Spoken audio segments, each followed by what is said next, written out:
పెంచిన తల్లిదండ్రులు, విద్యాబుద్ధుల్ని నేర్పించిన ఉపాధ్యాయులు, గురువులు మనకి దైవంతో సమానం. అంతేకాదు, ఒక వ్యక్తి ఉన్నత స్థానానికి చేరుకోవడానికి సహాయపడ్డ ప్రతి మనిషి రూపంలో ఉన్న దైవమే అంటారు లారెన్స్ గారు అన్నమాట. సో మరి ఆయన జీవితంలో కూడా అలా తారసపడ్డ గురువులు కొంతమంది ఉన్నారు. వాళ్ళ మేలుని ఈ జన్మలో మర్చిపోలేను అని లారెన్స్ గారు చెప్తారు.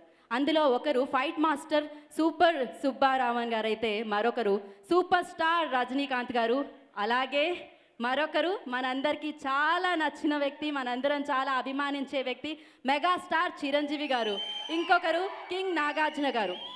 వీరి యొక్క మేలుని లారెన్స్ గారు జన్మలో మర్చిపోలేనని చెప్తూ ఉంటారు. అండ్ వీరందరిలో మెగాస్టార్ చిరంజీవి గారికి లారెన్స్ గారికి ఉన్న బంధం చాలా దృఢమైనది, గాఢమైనదని చెప్పుకోవచ్చు అనమాట. ఎందుకంటే లారెన్స్ గారిలో ఉన్న ప్రతిభని సరైన సమయానికి సరైన రీతిలో ఆయన ప్రతిభకి పట్టం కట్టారు మెగాస్టార్ చిరంజీవి గారు అని చెప్పుకోవచ్చు. మరి మన మెగాస్టార్ చిరంజీవి గారి సినిమా హిట్లర్ చిత్రంలో ఆయన కంపోజ్ చేసిన ఆ మూవ్స్ని ఎప్పటికీ మనం మర్చిపోలేము. ఈ చిత్రం వచ్చి 22 సంవత్సరాలు అయింది. అయినా కూడా చిరంజీవి గారి మధ్య అలాగే మన లారెన్స్ గారి మధ్య బంధం అంతే దృఢంగా ఉందని చెప్పుకోవచ్చు. మరి లారెన్స్ గారి మీద ఉన్న అభిమానాన్ని మన మెగాస్టార్ చిరంజీవి గారు ఒక వీడియో బైట్లో వ్యక్తపరిచారు. మరి దాన్ని మనం చూసేద్దామా? Video please. లారెన్స్ రాఘవ నాకు దాదాపుగా 2.5 దశాబ్దాలు బట్టి తెలుసు. ముఠాబేసరి సినిమాలో ఒక సాంగ్లో ఎక్కడో గ్రూప్ డాన్సర్స్లో అది 3వ వరుసలో తను ఉండి చేస్తాడు. ఆ సమయంలోనే అతని ప్రత్యేకతను, అతని స్టైల్ని నేను ఆ రోజే గుర్తించాను. అండ్ ఆ రోజు నుంచి అబ్జర్వ్ చేస్తూ ఉన్నాను. 2 సంవత్సరాల తర్వాత ఆంటీ అనే ఒక సినిమాలో తను ఫస్ట్ టైం కోరియోగ్రాఫ్ చేశాడు. చిన్న సినిమా, కానీ ఎందుకో ఆ సాంగ్ నాకు బాగా గుర్తుండిపోయింది. ఆ తర్వాత నేను 1995 హిట్లర్ చేసే సమయంలో ఒక సాంగ్ అతని చేత కంపోజ్ చేయించుకుంటే బాగుంటుందని అతనికి కోరియోగ్రాఫర్గా అవకాశం ఇచ్చాను. అది అబిబ్బి అనే సాంగ్, నేను రంభ. ఆ సాంగ్లో ఆ స్టెప్స్ ఈరోజు కూడా ప్రతి ఒక్కరికి గుర్తుండిపోయేలా కంపోజ్ చేశాడు. శభాష్ అనిపించుకులాగా అతను దాన్ని డిజైన్ చేశాడు. ఆ రకంగా తనకి ఇచ్చిన అవకాశం సద్వినియోగపరుచుకుని అక్కడి నుంచి కోరియోగ్రాఫర్గా అంచెలంచెలు ఎదుగుతూ నెంబర్ 1 కోరియోగ్రాఫర్గా ఈ తెలుగు ఇండస్ట్రీలో మంచి స్థానం సంపాదించాడు లారెన్స్. ఆ తర్వాత నేను చూస్తుండగానే ఒక కోరియోగ్రాఫర్గా, ఆ తర్వాత ఒక కథకుడుగా, దర్శకుడుగా, నటుడిగా, ఈ రోజున ఒక నిర్మాతగా కూడా అంచెలంచెలుగా ఎదుగుతూ ఈ రోజున ప్రతి ఒక్కరు కూడా వావ్ లారెన్స్ అనే స్థాయికి ఎదిగాడు. అది తన స్వయం కృషితోటి. అలాగా స్వయం కృషితో ఎదిగినటువంటి ఎవరైనా సరే నాకు అభిమానులే. అలాంటి వాళ్ళు నేను మనస్ఫూర్తిగా నేను అభినందిస్తాను. ఒక తమ్ముడుగా నేను చాలా ఇష్టపడతాను.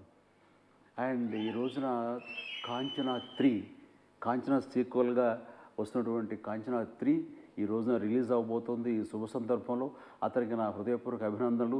గత సినిమాల్లాగానే ఈ సినిమా కూడా విజయాన్ని చవిచూస్తుంది అంటలో ఎలాంటి సందేహం లేదు. ఖచ్చితంగా విజయం సాధిస్తుంది. ఆ రకంగా మరొక కలికితురాయి అవుతుంది లారెన్స్ కెరీర్లో. అలాగే ఈ సందర్భంగా అతను తన లారెన్స్ చారిటబుల్ ట్రస్ట్ బ్రాంచ్ని ఈ హైదరాబాదులో కూడా ఓపెన్ చేస్తున్నందుకు నేను హృదయపూర్వక నా అభినందన తెలియజేస్తున్నాను. ఇప్పటికే ఈ ట్రస్ట్ ద్వారా చెన్నైలో దాదాపుగా 200 మంది పిల్లలకు తను విద్యని అందిస్తున్నాడు ఉచితంగా. అదేవిధంగా ఒక 150 మంది పిల్లలకు హార్ట్ ఆపరేషన్ చేసి వాళ్ళకి జీవితాన్ని ఇచ్చాడు. ఒక 60 మంది పిల్లల దాకా తను పూర్తిగా అడాప్ట్ చేసుకుని వాళ్ళ బాగోగులు తనే చూస్తున్నాడు. ఇలాగా ఎన్నో రకాలుగా చిన్నపిల్లలని బాగోగులకి ఆ ట్రస్ట్ ద్వారా వచ్చేటటువంటి ఆ మొత్తాన్ని వినియోగిస్తూ చాలా అద్భుతమైన సేవలు చేస్తున్నాడు. అదేవిధంగా అదే రకం సేవల్ని ఇటు హైదరాబాద్లో కూడా కొనసాగించాలనే ఉద్దేశంతో అతను ఈ సందర్భంగా ఈ ట్రస్ట్ను ప్రారంభిస్తున్నటువంటి శుభ సందర్భంగా నేను దాన్ని వెల్కమ్ చేస్తూ నా హృదయపూర్వక అభినందనలు తెలియజేస్తున్నాను.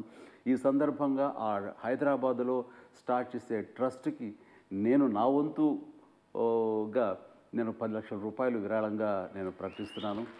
అండ్ లారెన్స్ ఇంత తనకున్నంతలో ఇలా ప్రజాసేవ చేయటం కానీ, ఈ కళాసేవ చేయటం కానీ, ఇలాగా అంచెలంచెలుగా తన స్వయం కృషితోటి అభివృద్ధిలోకి రావటం, ఎంతోమందికి స్ఫూర్తిగా తను నిలబడటం చూస్తుంటే శభాష్ అని అనిపిస్తుంటుంది. అండ్ లారెన్స్ లాంటి వాళ్ళు రావాలి, లారెన్స్ చూసి ఇన్స్పైర్ అయ్యి మరి ఎంతోమంది ఇండస్ట్రీలో రావాలి. అలాంటి వారికి ఒక సెంటర్ ఆఫ్ అట్రాక్షన్ అంటే ఒక స్ఫూర్తి ప్రదాతగా ఉన్నందుకు నేను మనస్ఫూర్తిగా లారెన్స్ని అభినందిస్తున్నాను, ఆశీస్సులు అందజేస్తున్నాను. I wish him all the best. ఈ కాంచనా 3 కూడా పెద్ద హిట్ అవ్వాలని మనస్ఫూర్తిగా కోరుకుంటున్నాను. God bless you Lawrence. Thank you megastar Chiranjeevi garu, megastar thank you Chiranjeevi so much. So నిజంగా ఇందాక మనం అనుకున్నట్టు గురువుల్లో ఒకరు, ఆయనకు కూడా మనిషి రూపంలో ఉన్న దైవం అని చెప్పొచ్చు. ఎందుకంటే ఆయన కూడా ఎన్నో సేవా కార్యక్రమాల ద్వారా ఎంతో మందికి సాయం చేయడం జరిగింది, ఎంతో మందికి స్ఫూర్తిగా నిలవడం జరిగింది అనమాట. అండ్